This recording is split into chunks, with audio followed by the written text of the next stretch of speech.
Yes, sir. Justin Reeves, I've been here a couple times before, talking about the solar panels, and I just wanted to come and check in again and see if there have been any discussion. A couple things that I've made note of since the last time I was here. There's a note on the town comprehensive plan about Article 3.9, about incentivizing green building and site development practices through low-impact development, energy conservation, alternative energy systems, and building systems that utilize minimal energy consumption.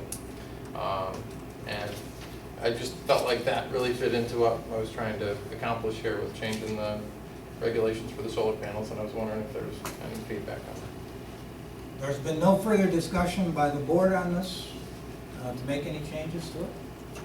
However, if the board does so act, we'll be the first one. How does that go about? Is there somebody that needs to make a motion, or? Somebody at this board level would have to bring it up.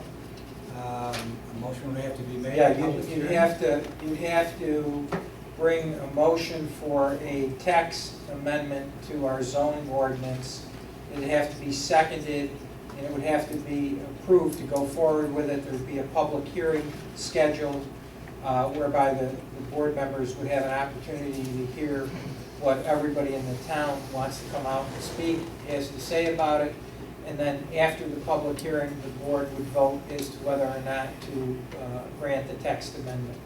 So I wouldn't be able to bring forth that motion, somebody on the board would have to. bring it It's forth. got to be at the board level. Board member.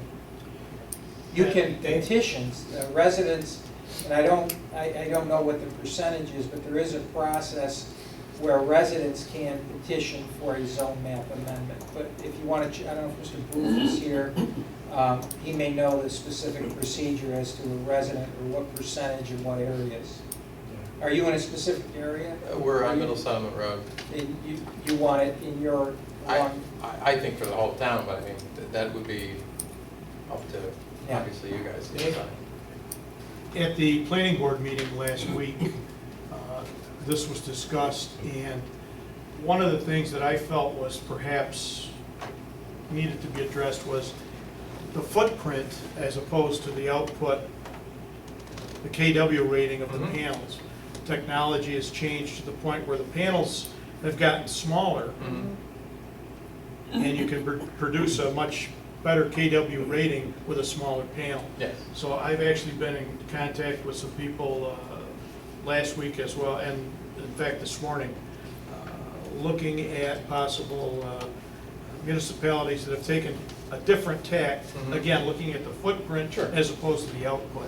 I don't know exactly how that affects what you're doing, Well, I mean, how many obviously- square feet are involved, but I think that's a much more realistic approach than the KW rating, because as technology changes, Yeah, I those mean, panels are going to get smaller. I agree with you. There's a lot to it, but And the other, I guess, suggestion that I would have along that vein would be, you know, if the concern is an eyesore, you know, if this can be placed in an area in which it's really not an eyesore. That's another consideration. Yeah. Where on your parcel, and how does it affect Yeah. everyone around you? And those are all things that zoning and codes look at for a myriad of issues. So I don't think this is a big difference.